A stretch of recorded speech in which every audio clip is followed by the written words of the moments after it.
व्यवस्था में जो लोग ताकत में थे उन्होंने कभी भी दलित पिछड़े वर्ग के लोगों को अधिकार नहीं लेने दिए।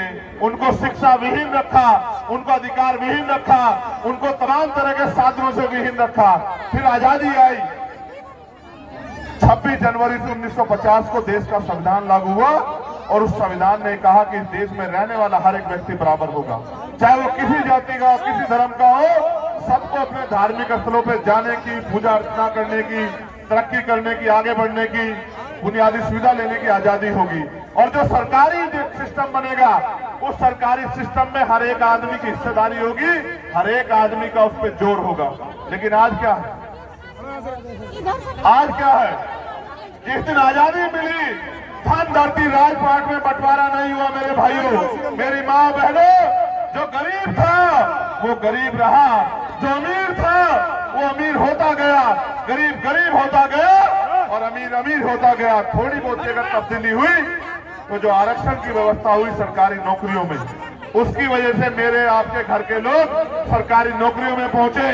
सरकारी नौकरियों में पहुंचे तो जेब में पैसे आए, जेब में पैसे आए तो पेट की भूख शांत हुई। जब कनस्तर में आटा आ गया तो उसने सोचा कि हम इस देश में मेहनत मजदूरी सबसे ज्यादा करते हैं, फिर भी हम इस देश में गरीब क्यों हैं।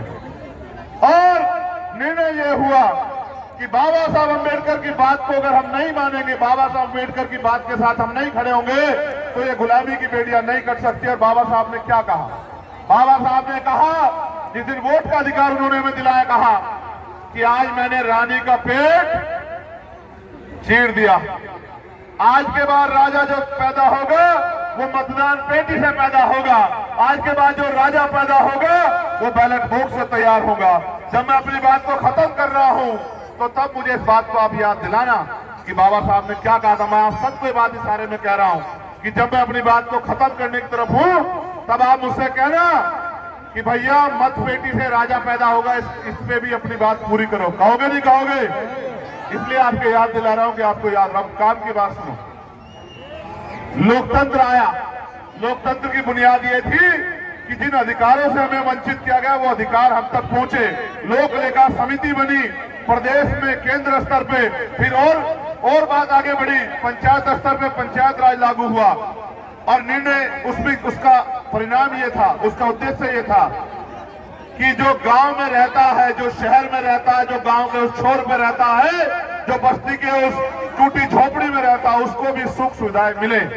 चाहे वो प्रधानमंत्री की बेटी हो या एक मजदूर किसान की बेटी हो, उसको भी स्वाभिमान सम्मान का जीवन मिले।